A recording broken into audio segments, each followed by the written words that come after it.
San Diego Comic-Con is now over, so I figured I would update you guys with a recap vlog. We're gonna get started with the first day of Comic-Con, which is actually Thursday, but this was day 2 for me since I did attend preview night the day before. So this day was the heaviest day in terms of panels. I actually had to miss a few, so I went to the Tokyo Pop panel, I went to the Kodansha panel. For us Shoujosei fans, we have more shoujo and josei to look forward to in 2026, apart from the announcements that happened over Anime Expo, which I shared a few weeks ago. So yeah, there's a lot to look forward to. In between all the panels, I went to have my little lunch in a secluded area of the convention center. Thankfully, I do know this space really well, so I was able to find a very quiet and secluded area where I could just recover on my social battery and just take a break from everyone else because the convention is just really packed. I did try to film a little OOTD, but it was hard because it was so bright and sunny outside. But since I was wearing my Sailor Moon shirt, I wanted to do some little buns. And it was during this specific moment when I was trying to film my OOTD that I accidentally left my little plushie, the one that I was filming earlier. And once I realized that I had lost it, I was already back in panel mode. One of the panels that I always look forward to at San Diego Comic-Con is the manga publisher industry panel, which you just learn more about the business and trends itself, which I find very interesting. And the very last panel for the day was a pop culture panel featuring LGBTQ plus creators. This was the Gay Geeks and Where to Find Them panel. And the reason I really wanted to go to this panel was to see Ochiba Wolf, which if you're in the Sailor Moon collecting community, you are probably very familiar with Ochi or Brooke. And it was just a pleasure to attend this panel and get to hear her speak. Someone needs a makeover, I simply have to take over. I know.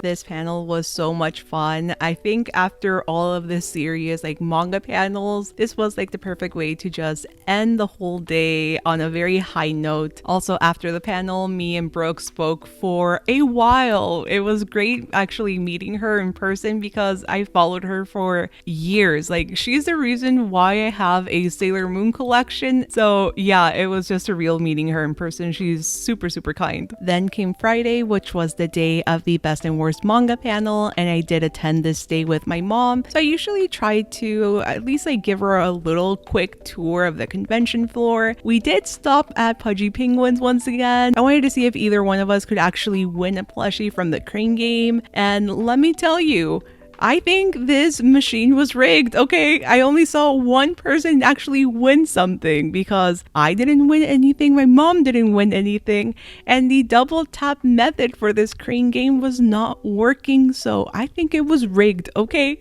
I'm usually not this bad at crane games, it was just this machine, okay? That's my excuse.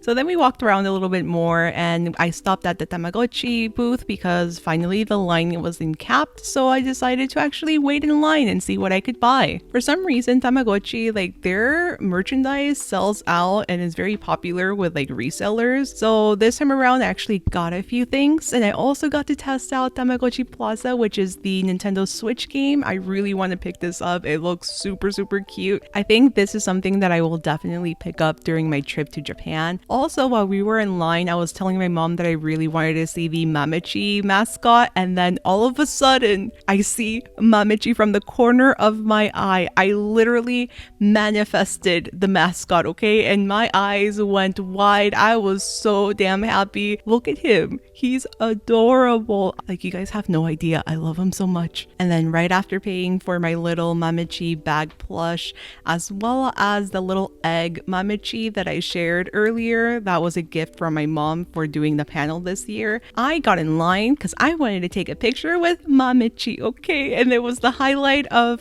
San Diego Comic-Con for me. Look at his little face. If I could take this mascot home, I probably would. After that, I was getting a little hungry. My mom was getting a little bit hungry, so we decided to explore the outside area to see if we could find somewhere better to eat other than the convention center. We landed at the Crunchyroll area where they had a food court. Let me tell you, this was probably the worst decision possible because as you can see, there is sand Also, by the bay, it gets pretty windy, so I got sand in my eyes and things just went downhill from there. Let's just say I will not be making the mistake of not bringing eye drops to Comic-Con after this. So after that, we went to visit the Calico Critters booth, and then I really wanted to take a picture at the Tron booth, but unfortunately the line was capped. I did see a lot of people poke fun at the whole line cap situation because you truly run into so many booths where you can't actually buy anything or participate in the activity because the line is capped. But one activity that I was able to enjoy was the replica of the San Diego Convention Center and also Comic-Con itself, and this was at the Lego booth. It was just so cool seeing the convention center made out of Legos, and not only that, they also made a replica of Hall H with Legos, which was so crazy. For those of you who are not familiar with San Diego Comic-Con, Hall H is the big hall where you usually get like your big names, like all the Marvel, DC, Star Wars, like any of the big names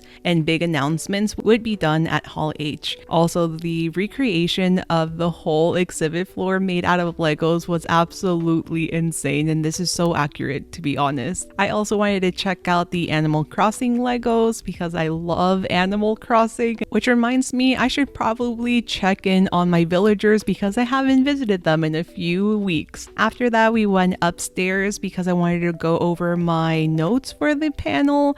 I think I've mentioned it before, but I happen to be a very shy, introverted person that deals with anxiety, and I'm not the best at public speaking. So yeah, I mean, if I could offer any words of advice, that would be try your best and don't forget to breathe, because if you don't breathe, you're gonna sound even more anxious, and then it's just gonna become even more of a mess. So I just tried my best. I did feel like I fumbled a little bit because I got a little too nervous, and also my eyes were just bothering me too much at this point, and I wasn't even able to see my notes, which made me even more nervous. But my mom said I did all right. She came last year, so she was able to compare last year's performance with this one, and you know what, I was just happy to participate in this panel once again and get to talk about some of my favorite manga. If you guys weren't able to make the panel, don't worry. I feel like I will make a video just going through my picks that I chose for the panel and talk about it with a little bit more detail, because at the panel we were only given 1 minute to talk about our series, and then once I got back home my eyes were killing me and they were pretty swollen. Not gonna lie, I almost skipped out on Saturday because my eyes were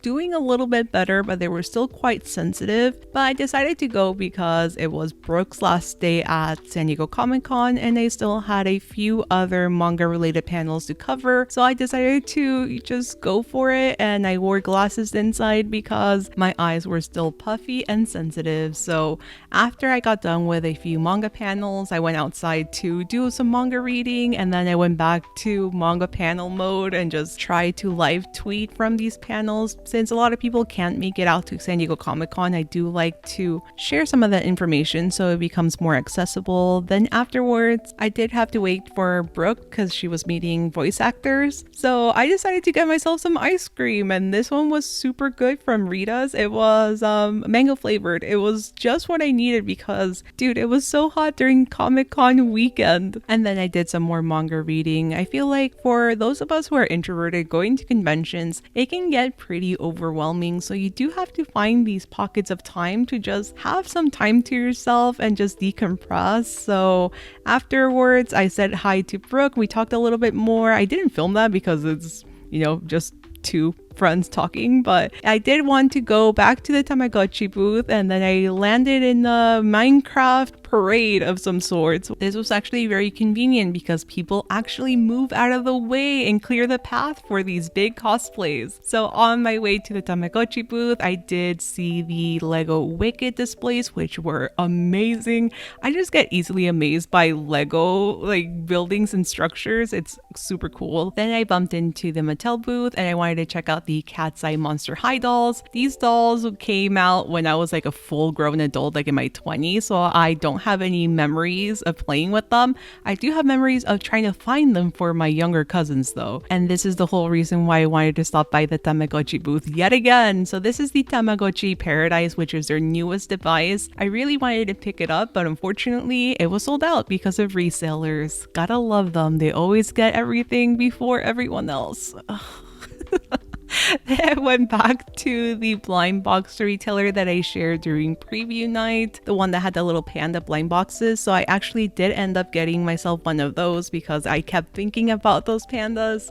And then I was just so over it. My eyes were hurting again. So I decided to leave the convention, and then I stumbled upon this Eevee cosplayer, which, oh my god, it was so cute. And from there, I had to brace myself for one more day. Yes, one more day. Today's the last day, Sunday, 5 days later. Here we are. I am almost there, almost there. I did hang out with a friend and also one of her friends, and we did some blind boxes.